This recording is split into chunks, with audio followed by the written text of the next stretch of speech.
Merci. Alors, comme je vous l'annonçais, Patrick Hachi a rencontré les principaux acteurs politiques pour relancer le dialogue à l'arrêt depuis quelques mois. Ce dialogue qui entre dans sa 5e phase a pour objectif de mettre sur la table tous les désaccords afin de trouver des solutions pour un climat sociopolitique avant les prochaines échéances électorales. On fait le point avec Pierre Di-Pomelin et Aruna Zeba et on ouvre le débat.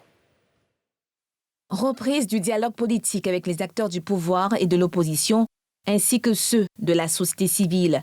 Cette 5e phase des discussions est conduite par le Premier ministre Patrick Hachi.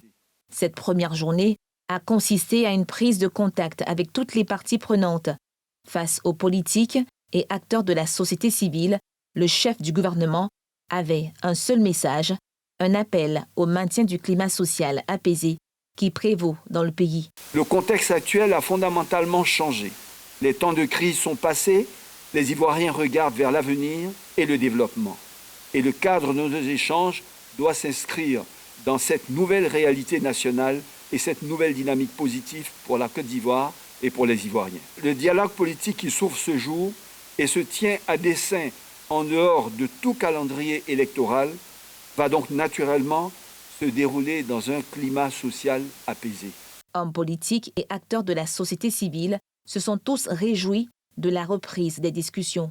Nous sommes là et ce que nous avons demandé, c'est que les sujets qui seront abordés soient dans le même esprit, que nous abordons toutes les questions sensibles qui peuvent apporter la paix à la Côte d'Ivoire, qui peuvent garantir le processus de démocratie et qui feront en sorte que la confiance soit retrouvée dans les institutions et entre les acteurs politiques.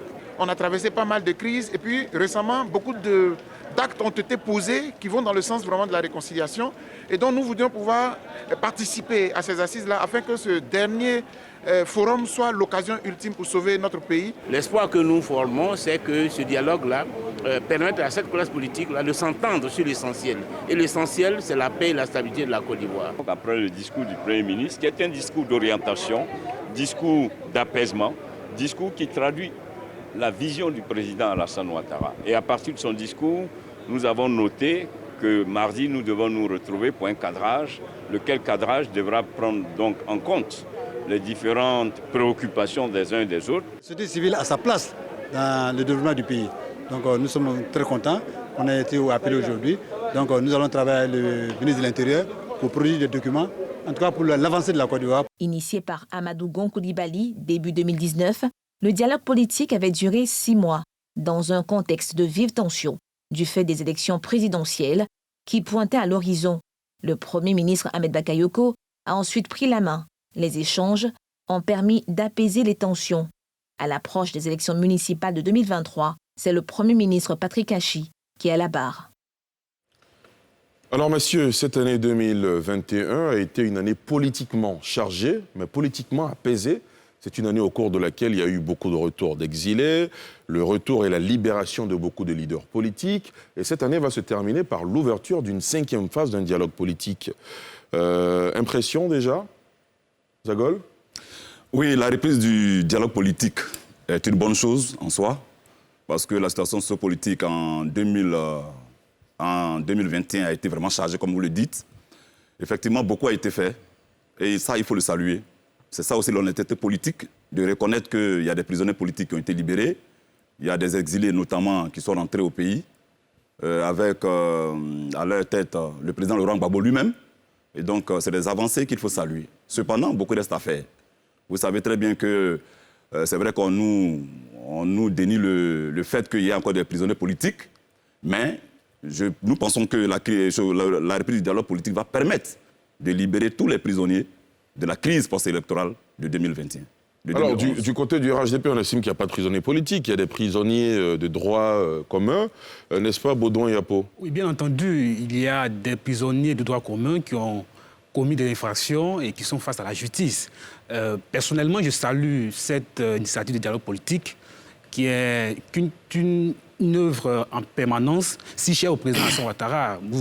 Sur les images, nous avons constaté que de tous les pays qui se sont suicidés, le dialogue politique est resté en permanence. Donc il faut saluer cela. C'est vrai que nous sommes sortis d'une situation assez difficile en 2010, et avec les emprisonnements, avec l'exil, avec le gel des avoirs, ça ne pouvait en être autrement. si c'était le RHDP qui venait donc à perdre la guerre, on ne sait pas le sort qui lui a été réservé. Donc pour nous, aujourd'hui, parce que le président Alassane Ouattara est perméable à la notion de paix et de réconciliation, il appelle donc les acteurs politiques à être sur la table de discussion. En tant que jeune, je salue cela. Je suis né en 1995, j'ai grandi dans une atmosphère de belligérance, de haine politique. Et aujourd'hui, je m'invite, en tant que jeune, à faire la paix de mon temps. Donc, voilà qu'il y a donc à saluer cette initiative et j'invite également tous ces jeunes leaders, tous ces jeunes frères ici sur ce plateau à saisir donc le message qui passe à travers ce dialogue politique. Merci. Alors essentiellement les sujets qui divisent concernent la justice d'un côté et de l'autre côté les futures échéances électorales. C'est cet avis que vous partagez, M. Lia Ferdinand? Oui, c'est cet avis que nous partageons. Ce que je voudrais dire, et pour aller plus vite et mieux, c'est qu'il y a encore des prisonniers politiques, je le signale, parce que ce sont ces questions qui nous amènent toujours à la table de discussion. Aujourd'hui, Dieu merci, nous rentrons dans un dialogue politique où on ne parle pas, dans une année où on ne parle pas d'élection, on nous dit, pour ma part, je pense que c'est bien. C'est déjà bon, mais je voudrais bien rassurer mon frère Baudouin qu'il y a encore des prisonniers politiques. Si à côté il y a des prisonniers de droit commun, mais il y a encore des prisonniers politiques et je crois que pour nous il en reste 11 dans notre camp. Et pour que nos camarades du RHDP soient plus à l'aise, il faut qu'on aille vérifier. Quand on vérifie ensemble, c'est encore mieux que de s'asseoir et dire aux Ivoiriens qu'il y a des prisonniers de droit politique. Je crois que je me rappelle, une fois, le Premier ministre, paix à son âme, Ahmed Bakayoko, ils avaient dénié à l'opposition tous les propos des prisonniers politiques. Après, ils sont venus dire que oui, il peut y avoir des prisonniers politiques, mais alors, nous sommes à l'entame d'un dialogue politique. Et il est mieux de mettre toutes les questions qui fâchent sur la table et qu'on arrive à leur trouver des solutions pour que demain soit mieux pour chacun de nous.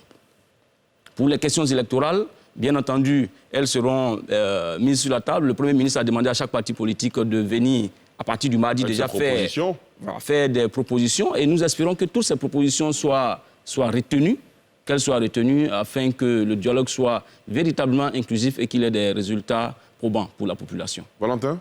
Bien, merci. Le dialogue politique, le dialogue national a été souhaité par tous. Et aujourd'hui, par la force des choses, le dialogue reprend. Nous saluons cela à sa juste valeur. Et tout ce que nous avons eu à vivre dans le passé, comme nous l'avons dit la dernière fois, il faut que ces choses restent dans le passé. Les jeux de mots, tout ce qui se passe, c'est une question de terminologie. Et ces jeux de mots-là n'ont plus leur raison d'être. Parce que quand on a écouté le discours d'ouverture du Premier ministre, tout ce qu'on a dénié, parfois, très souvent, même sur ce plateau, ces mots-là ont été introduits dans le discours du Premier ministre. Quand on dit sur ce plateau, oui, ben, parce que... laisser entendre des choses. Merci. Expliquez-vous oui, d'accord, au bout de votre raisonnement. Merci. Lors des débats, ces mots que nous avons entendus, pourquoi il faut parler de dialogue national, pourquoi il faut parler de dialogue inclusif, si vous reprenez le discours du Premier ministre, tous ces mots-là sont bel et bien dans son discours. Mais pourquoi revenir encore sur cette... Il y a bel et bien, comme a été dit, des prisonniers politiques. Nous avons eu, à l'occasion des journées, du journée africaine de la jeunesse, nous avons eu une rencontre avec son Excellence, Monsieur le Premier ministre, et à l'occasion, nous avons porté la voix pour demander que nos amis qui sont encore derrière les barreaux sortent, ces prisonniers politiques. Le Premier ministre nous a rassuré que quelque chose sera fait pendant ce dialogue. Nous sommes donc heureux que le dialogue reprend et que rapidement ces prisonniers politiques-là sortent. Le plus rapidement que possible. Voilà.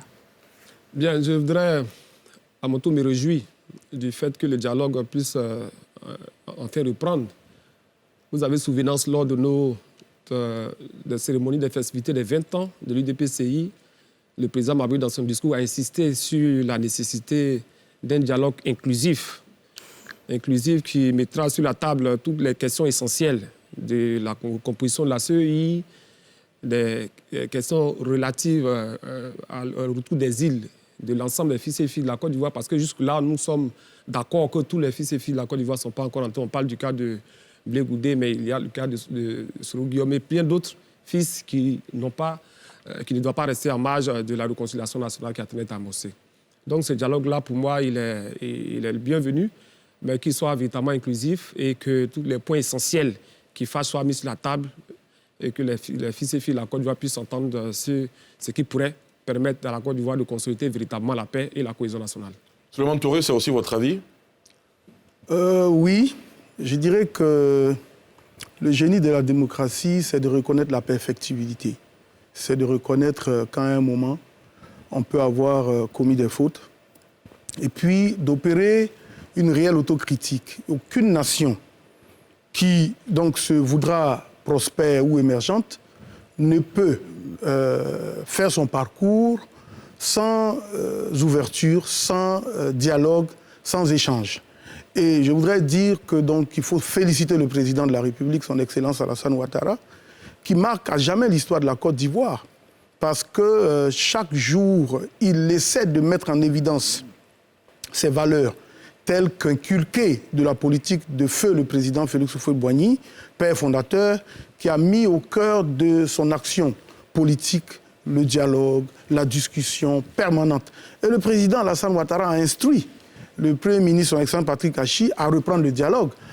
Et le dialogue, d'ailleurs, qui avait été donc initié au temps du Premier ministre Amadou Gon, qui a eu plusieurs rencontres avec les différentes entités importantes de la vie politique de Côte d'Ivoire, poursuivi par le Premier ministre feu son Excellence Ahmed Bakayoko, à qui aussi je voudrais rendre un hommage, mais qui aujourd'hui a repris sous les auspices du Premier ministre Patrick Achi. Nous pensons que ça, c'est la Côte d'Ivoire civilisée, la Côte d'Ivoire moderne, la Côte d'Ivoire qui aspire à être véritablement la locomotive. Et je pense que, comme le dit les uns et les autres, tout le monde reconnaît que c'est une bonne chose d'aller vers ce dialogue. Les questions de prisonniers, comme Valentin l'a dit, ce ne sont que des jeux de mots. Quand le grand FPI dit qu'ils n'ont que 11 prisonniers, mais ça veut dire qu'il y a un véritable travail qui a été fait et que le président a la main tendue.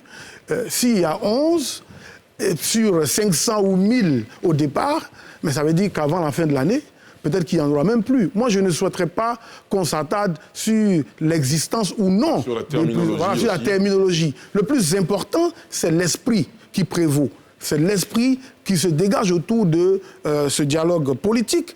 Et nous estimons qu'aujourd'hui, c'est à l'actif du président, mais c'est à l'actif aussi de toutes les composantes, parce que le dialogue ne se fait pas seul. Félicitations, et nous pensons qu'il faut, nous les jeunes, mener des actions pour encourager ce dialogue tel qu'entamé par nos aînés. D'accord, je vous prends au mot. Vous, les jeunes, menez des actions pour promouvoir ce dialogue, pour promouvoir la paix sociale. Est-ce que vous reconnaissez qu'en Côte d'Ivoire, durant toutes les crises qui se sont produites, la jeunesse a été, j'ai envie de dire, utilisée pour agiter justement les vieux démons qui ont divisé les Ivoiriens. Aujourd'hui, est-ce que vous-même, avec introspection, vous remettez en cause et vous vous dites qu'il y a des lignes rouges qu'on ne doit plus franchir? Oui, Valentin? Je vais dire que le thème est péjoratif. Dire que la jeunesse a été utilisée. C'est un point de vue, c'est oui, le point de vue de beaucoup d'observateurs. Dieu merci que c'est un point de vue. Sinon, la jeunesse est partie prenante de la société. Et tout ce qui touche à la société touche à la jeunesse. On est bien la jeunesse est majeure, la jeunesse agit en toute connaissance de ses actes. Et donc, nous agissons, ce n'est pas sous une manipulation de qui que ce soit. Alors, si on vous demandait donc d'identifier et de dresser, j'ai envie de dire, le portrait de la responsabilité de la jeunesse dans ces crises, ce serait lequel? La jeunesse est autant responsable que tous les acteurs de la société ivoirienne. Pas de manipulation, dites-vous. D'autres avis? Oui, mais pour notre part, la jeunesse, elle est militante. La jeunesse vit dans la société et la jeunesse sans la société. La jeunesse se comporte avec les travers et avec les envers de la société. Donc, dire que la jeunesse a été manipulée, c'est vrai, le terme n'est pas juste. Parce que la jeunesse réagit en fonction de ce qu'elle reçoit, comme éducation, comme formation, comme information. Et donc, c'est en toute conscience que la jeunesse pose ses pas. Voilà ce que je voulais ajouter par rapport à... Oui, moi, je veux dire que Valentin l'a dit tout à l'heure, a raison d'ailleurs. Vous ne partagez pas l'avis selon lequel des jeunesses ou la jeunesse de façon générale, au niveau surtout des partis politiques, a été instrumentalisée par moments. Je le dis, ça peut vous choquer peut-être, mais c'est le point de vue de beaucoup d'observateurs. Qui instrumentalise la jeunesse? Alors, je ne saurais vous le dire, hein, vous avez votre point de vue, on va laisser Adiko donner le sien. Allez-y. Bien sûr, si vous travaillez pour des partis politiques, c'est peut-être les partis qui vous instrumentalisent. Nous sommes des militants des partis politiques. Oui, bien sûr, on est bien d'accord. Nous sommes des militants des partis politiques. On est bien d'accord. Et le militantisme, ça se fait de façon libre. D'accord, très bien. Adiko, vous avez la parole. Oui, bien, je voudrais noter que les jeunesses des organisations politiques sont partie prenante des décisions qui sont prises dans ces organisations. Et naturellement, ces jeunesses-là respectent la ligne éditée par leur parti. Donc, même quand cette ligne peut porter atteinte à l'intégrité, à la cohésion sociale, par exemple? Mais non, je crois qu'un parti sérieux ne peut pas s'engager dans tout ce qui pourrait porter atteinte à l'intégrité sociale. Bien entendu, tout parti se bat pour la conquête du pouvoir et le diriger. Et quand on veut diriger, en fait, on dirige pour le peuple. Et donc, toutes nos actions et tous nos plans d'action en tant que parti politique intègrent toute cette dynamique de faire en sorte que nous, en tant que parti, toute notre action puisse aider à la consolidation de la paix et au développement du pays. Je ne crois pas qu'un parti sérieux pourrait avoir pour plan d'action que la déstabilisation du pays et donc pourrait engager sa jeunesse dans cette voie. Non. En tout cas, pour ce qui nous concerne, nous, IDPC, toutes les décisions qui sont prises, nous sommes partie prenante dans toutes les décisions qui sont prises. Nous ne sommes pas en marge, nous ne sommes pas enfermés dans un carcan et on vient nous dire voilà la décision, allez exécuter. Non. Nous sommes membres de la direction, nous participants dans la prise de décision à toutes les instances de l'IDPC. Très bien. Moi, je voulais... Ferdinand? Oui, mais je voulais demander c'est quelle jeunesse de parti politique qui délibérément est allée détruire des édifices tant qu'il n'y a pas eu une force d'oppression en face d'elle. Nous sommes en Côte d'Ivoire et il y a eu plusieurs années où des marches ont été interdites en Côte d'Ivoire. Je ne voudrais pas porter d'accusation ce soir sur ce plateau, mais quand une jeunesse de parti politique demande à faire ne serait-ce qu'une marche parce qu'elle est mécontente et qu'en face d'elle, en face d'une marche pacifique, il se trouve une force d'oppression, mais elle réagit en fonction de ce qu'elle reçoit. Et c'est cette réaction que très souvent, on a appelé de la manipulation. Mais quand nous sommes dans des partis politiques où nos présidents ne nous disent pas « allez-y détruire les biens de l'État, allez-y détruire, allez porter atteinte à l'intégrité de l'État ». Nous sommes dans des partis politiques et nous, en tant que jeunes, nous nous projetons dans le futur. Mais ce futur-là, c'est pour notre bien que nous projetons à l'intérieur.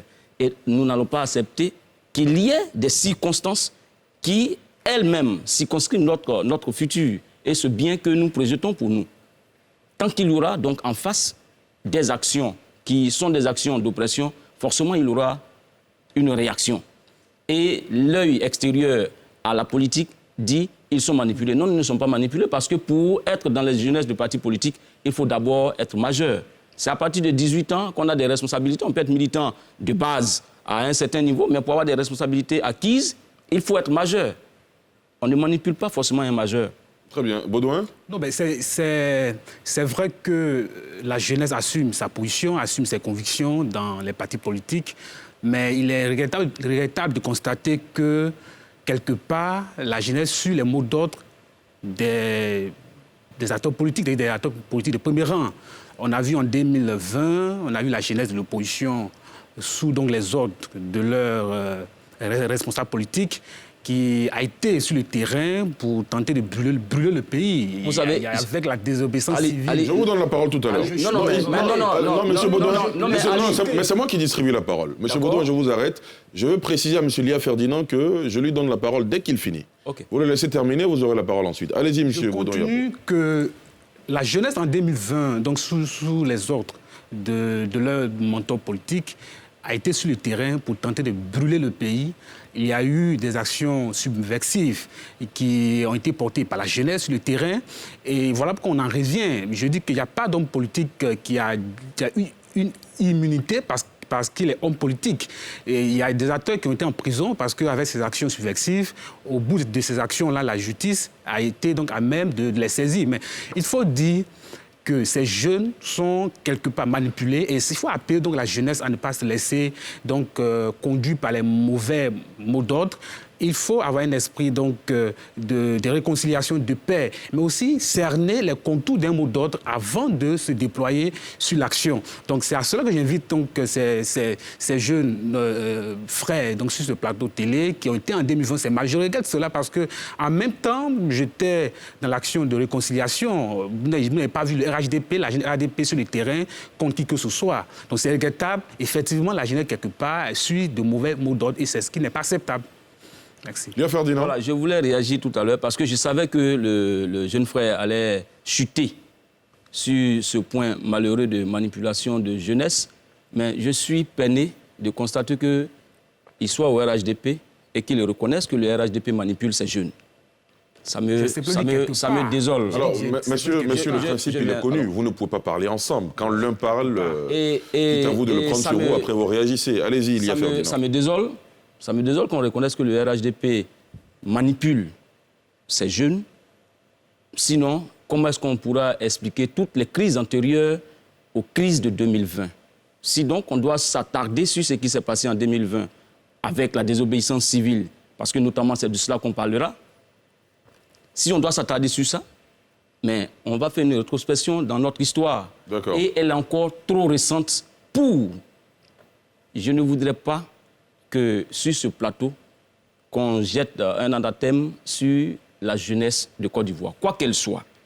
RHDP, FPI, PPACI ou IDPCI, de quelque obédience nous sommes des jeunes matures, majeurs, qui savons parfois ce qu'on fait et qui réagissent en face de certaines oppressions.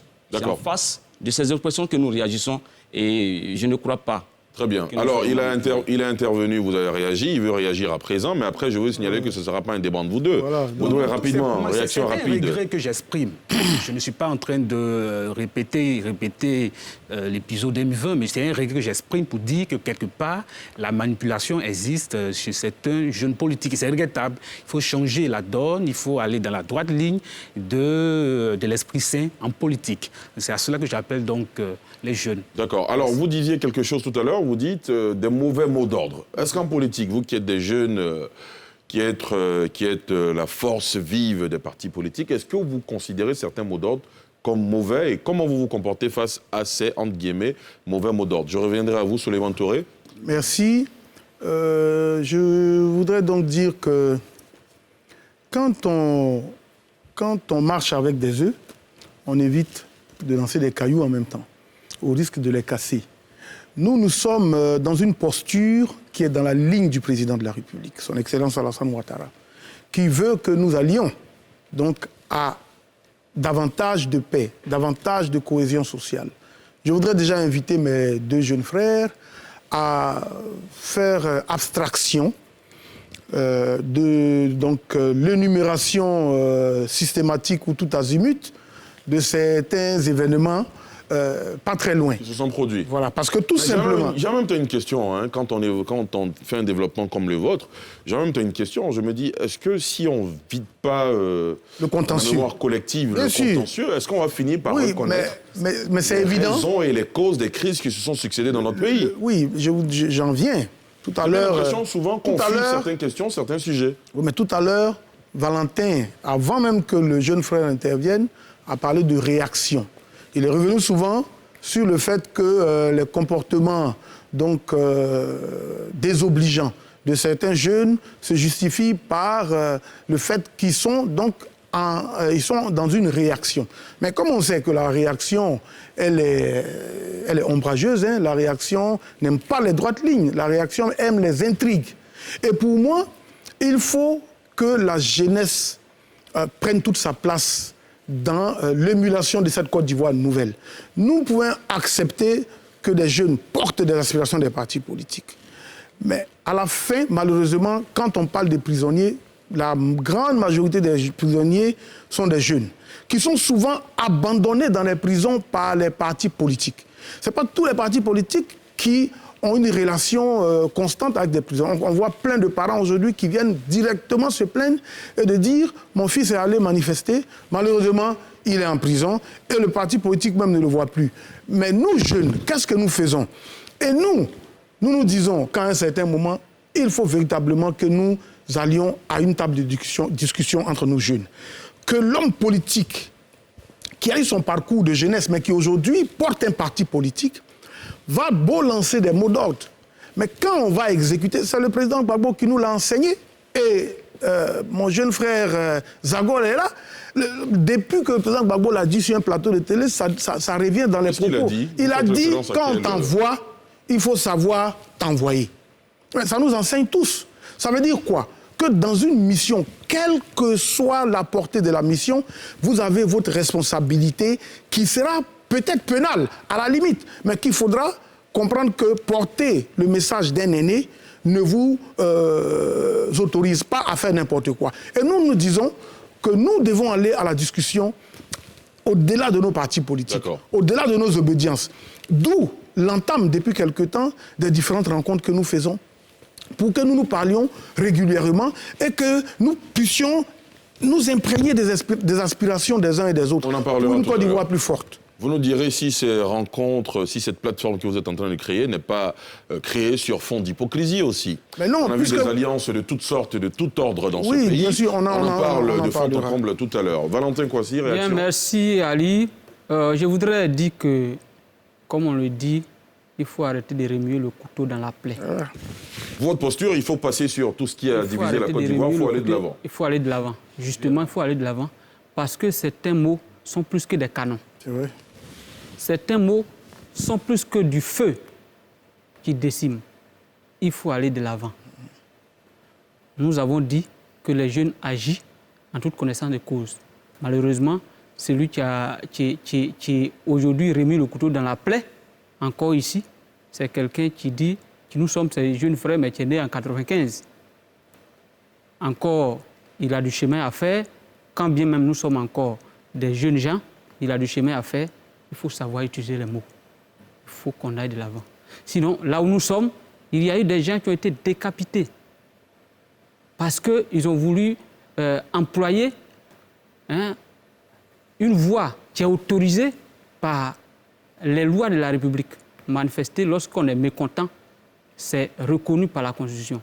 Mais ils sont là et des gens sont venus d'ailleurs pour venir trancher leur tête. Mais celui qui parle ici, est-ce qu'il peut nous dire où un leader politique a donné un mot d'ordre pour demander à un jeune d'aller détruire un édifice public ou alors d'aller incendier un édifice public et que cela a été fait? Est-ce qu'il est capable de nous citer cela ici? Je ne pense pas qu'il en trouvera. Et d'ailleurs, rien n'a été fait dans ce sens. Rien n'a été fait dans ce sens. Il faut faire attention. Très bien. Il faut faire attention. Je continue. Oui, Il faut faire attention parce que c'est encore trop frais. Nous avons décidé en toute responsabilité avec le conseiller Touré qui nous a appelés en saisissant nos directions qui avaient déjà entamé cette démarche de dialogue, à commencer par le président Henri Konan Bédié, qui depuis novembre 2020 a appelé au dialogue national, au dialogue inclusif et tout ça. Nous sommes donc embarqués sur cette voie de dialogue, cette voie de cohésion, cette voie de paix. Très bien. Nos temps doivent être mesurés pour que nous ne puissions pas dire des choses qui vont encore faire du mal à la Côte d'Ivoire. D'accord, on vous a bien compris. Alors, dans cette émission, le téléphone est ouvert. Il y a quelqu'un qui nous appelle de San Pedro. Monsieur Abdoulaye Koné, est-ce que vous êtes toujours en ligne? Allô? Oui, bonsoir, monsieur. Oui, bonsoir, monsieur Jean. Quel est votre point de vue? Allez-y rapidement, s'il vous plaît. D'accord, merci. Mon point de vue, c'est d'abord juste dire mes encouragements au conseiller du Premier ministre. Oui. Vraiment, il est très sage. Il est très sage dans son développement et qu'il essaie de regarder aussi son jeune frère du RADP. Il est un peu trop excité. Maintenant, concernant la manipulation des jeunes, moi je le dis pour être honnête, c'est pas une affaire d'aujourd'hui, ça date depuis longtemps. Les jeunes ont toujours été manipulés, pas seulement que les jeunes, mais le citoyen même, ivoirien a toujours été manipulé, parce que nous tous nous aspirons à des partis politiques. Et quand on a des mauvais dirigeants, c'est eux qui nous envoient, c'est eux qui manipulent, c'est eux qui, avec leurs attitudes. Je ne veux pas retourner dans du passé, mais aujourd'hui, en Côte d'Ivoire, depuis le temps des années 90, la Messi avec la Fessi, c'est ces mêmes jeunes-là qu'on retrouve aujourd'hui. Les jeunes qui ont été manipulés de partout. Donc là-dessus, moi, je veux vraiment vous dire, si cette manipulation-là, ça ne dépendra pas des jeunes, mais ça dépendra toujours de nos dirigeants, nos leaders, de certains mauvais leaders, si vous me le permettez de m'exprimer ainsi. Et encore dire merci au conseil du Premier ministre. Vraiment, il est venu pour une tâche noble et qu'il essaie de regarder encore son jeune frère du RADP. D'accord, très bien.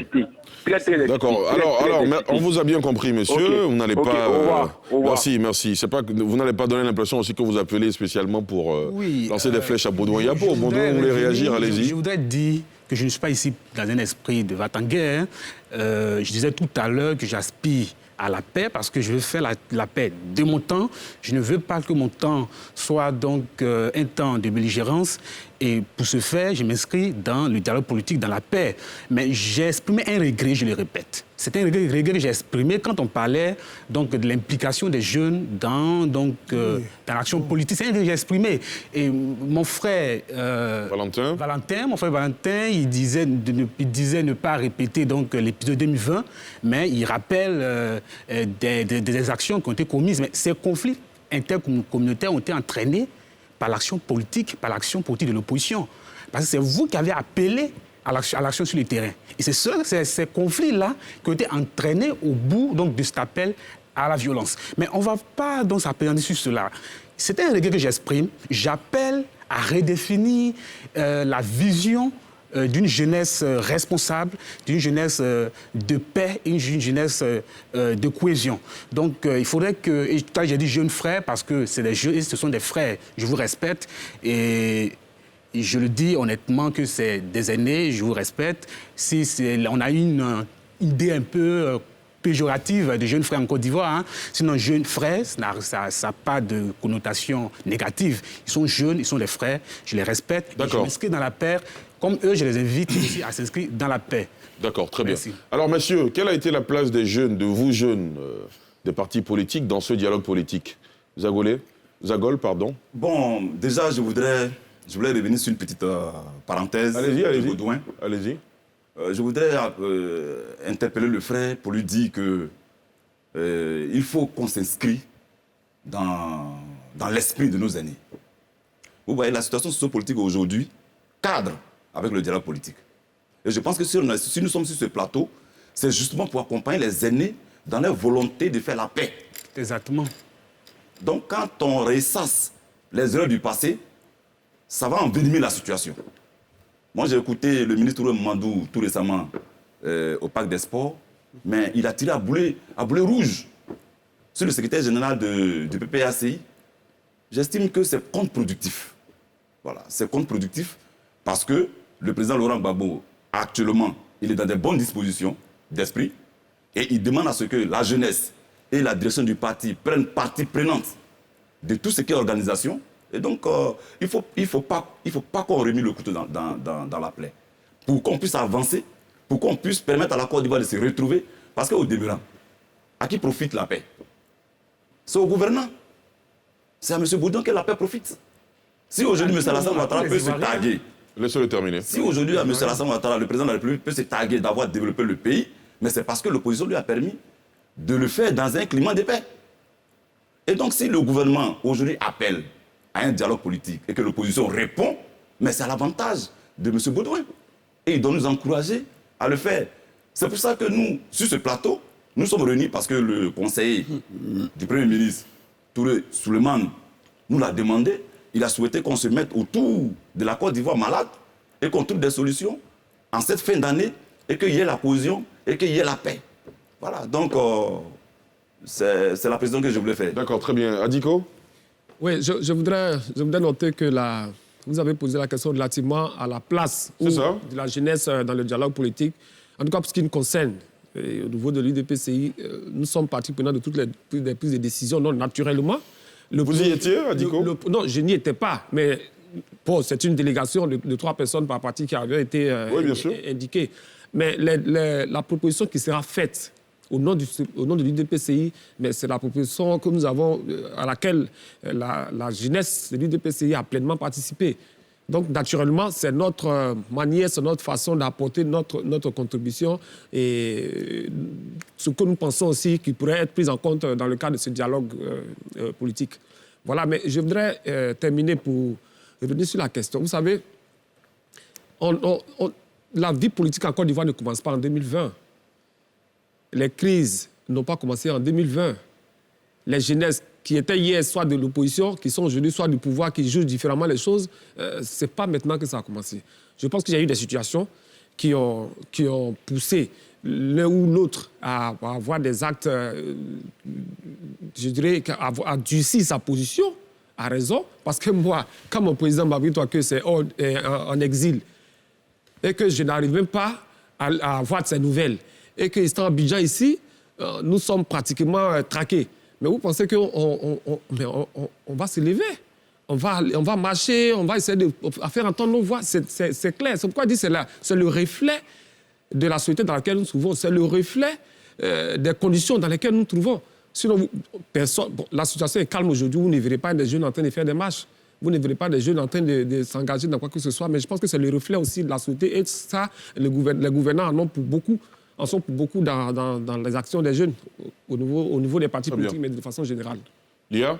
Oui, vous allez peut-être vous rappeler le 28 septembre dernier pour comprendre la place de la jeunesse au sein du Front populaire ivoirien avec l'audience accordée par le chef de l'État au président du Front populaire ivoirien.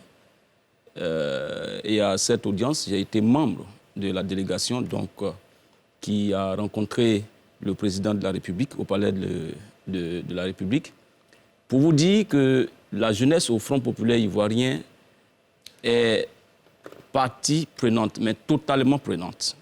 Parce qu'il y a différentes instances qui discutent de la marche du parti, mais à côté, il y a des équipes techniques qui réfléchissent aux différentes thématiques. Et pour ce dialogue, nous avons été intégrés à cette équipe technique qui compte moins de 5 personnes, dont présidée par le président du parti, et qui réfléchit aux différentes questions qui seront déposées sur la table du gouvernement le mardi prochain. Pour vous dire que nous sommes en plein dans la mutation vers ce que le chef de l'État a appelé lui-même la nouvelle génération. Donc notre président de parti nous tire par le haut en préparant, bien entendu, sa succession. Très bien. Alors, monsieur Kondo Michel nous appelle de Paris. Bonsoir, monsieur. Monsieur Kondo, bonsoir. Est-ce que vous nous recevez? Oui, bonsoir à vous. Bonsoir, vous m'entendez? Oui, on vous entend. Quel est votre développement? Allez-y. Très bien. Au fait, j'appelle pour justement concernant le dialogue politique. Oui. Moi, j'aimerais préciser ici que il faudrait que le dialogue politique ne soit pas, on va dire, folklore, ne soit pas simplement un slogan ou alors une mise en scène. Parce que lorsque j'entends un jeune leader politique tel que Touré Mamadou, qui se permet de ressasser le passé et qui se permet, on va dire, d'essayer d'enquiquiner le secrétaire général du PPAC, Damanan Picasse, en essayant de rappeler, on va dire, une époque triste, on va dire, de la Côte d'Ivoire qui s'est déroulée en 2010. Je tiens à dire que c'est pas quelque chose de productif, c'est pas quelque chose de constructif pour, on va dire, pour le dialogue politique. Lui qui occupe un poste dans le gouvernement et qui se permet, on va dire, de tenir ce genre de propos-là, moi je trouve que c'est mal fait. Mais je tiens à préciser ici que le gouvernement ivoirien doit vraiment être sincère dans sa démarche en écoutant l'opposition, on va dire, à tous les niveaux. Pas seulement au niveau politique, mais au niveau, à d'autres niveaux, notamment au niveau, voilà, la question des militaires qui sont incarcérés depuis 2010. Il faut veiller à libérer ces personnes-là, comme le président Laurent Gbagbo l'a signifié. c'est des personnes qui, à un certain moment donné, en tant que militaires, ont obéi au mot d'ordre de quelqu'un qui était chef d'État et qui aujourd'hui se retrouve en prison tandis que ce dernier-là est toujours incarcéré. Il faut le libérer. Il faut aussi prendre en considération le cri de cœur de la jeunesse ivoirienne, notamment de ces 3000 docteurs qui se sentant, on va dire, objet d'une injustice, je peux dire professionnelle, ils se sont vraiment évertués vraiment à décrier, on va dire, la situation, et le gouvernement ivoirien n'a pas daigné les recevoir. C'est triste tout ça. Lorsqu'on voit le Premier ministre Patrick Kachi recevoir des jeunes gens qui passent le temps à produire des trucs insensés sur les réseaux sociaux, lorsqu'on voit que le Premier ministre Patrick Kachi les reçoit et qu'il ne reçoit pas ces 3000 docteurs qui quand même sont représentatifs de l'intelligence ivoirienne de la jeunesse. Donc tout ça, ce sont des choses qui sont dommages et qu'on doit essayer d'inclure dans ce dialogue politique-là. Parce que ce dialogue-là ne doit pas seulement être politique, mais il doit aller au-delà. Il doit toucher véritablement à la réalité. Très bien, très bien. On vous a bien compris, M. Kondo. Oui, Baudouin, après vous voulez réagir, oui. Oui, écoutez, j'ai entendu mon frère Zagor répéter que le ministre Mamadou Touré aurait tenu des propos à l'endroit de secrétaire général de son parti, mais M. Damana Picasse, malheureusement, est un incitateur à la haine. Dans des rencontres publiques ici à Abidjan, il divulgue la haine, il enseigne la haine, et le ministre Mamadou Touré a donné une réponse conséquente. Il faut mettre les choses dans leur contexte. Mais je pense que nous sommes ici, comme ils le disent, dans un esprit de paix. C'est pourquoi en 2020, quand mon aîné Touré Souleymane a initié la coalition nationale pour la défense de la paix, je me suis inscrit. Jusqu'à ce jour, l'initiative se poursuit. Et un an après cette lancée sur la paix, il a initié en appelant tous les jeunes acteurs politiques à s'associer à cette initiative qu'il faut saluer. Je salue son esprit éclairé et pour dire que nous nous inscrivons dans la paix. Mais à leur niveau, c'est regrettable que nous constatons dans les rues d'Abidjan des rencontres qui veulent justifier qu'ils sont responsables politiques de leur parti politique, mais il faut tenir le bon ton. Et le ministre Mamadou Touré a tenu un propos conséquent à ce que M. Damana Picasse entraîne dans les rues d'Abidjan. Et c'est fort regrettable. Il faut vraiment nous notifier cela et c'est ce que je veux bien préciser. D'accord, mais si on doit passer à un autre sujet, je vois qu'il y a beaucoup de réactions suscitées par peut-être l'appel. Oui, Elia. Oui, je ne voudrais pas répondre aux deux, mais je voudrais les amener à quelque chose qui va les unir. Et pour libérer le ministre Mamadou Touré et pour libérer le secrétaire général du PPACI, Damana Picasse, c'est la question que vous avez posée tout à l'heure. Est-ce qu'il ne faut pas vider le contentieux? Mais il faut vider le contentieux. C'est ce qu'il pourra libérer le ministre Touré Mamadou. Parce que tant que ce n'est pas vidé, eh bien, il va toujours ressasser cela. Et tant que Damana Picasse n'est pas libre dans son esprit, il va toujours aussi ressasser cela. Le FPI a proposé les États généraux de la République. C'est ça que vous voulez en venir? Oui, il faut le faire. Il faut le faire parce que ça va libérer Zagol et ça va libérer Baudouin, qui va passer son temps à défendre le ministre Mamadou Touré. Zagol va passer le temps à défendre Damana Picasse et vers la fin, on ne va pas se retrouver. Mais il faut qu'on se retrouve. Alors vous avez la bonne tribune, vous avez le dialogue politique, donc ce sera l'occasion de faire ces propositions. Souleymane Touré? Oui, je pense qu'il faut éviter de désengréger le climat politique. Il faut que nous sortions du prisme de la relatation de certains événements, mais en même temps, chez nous on dit, quand on parle au chien, on parle à l'os. Comme il a dit, on va beau faire.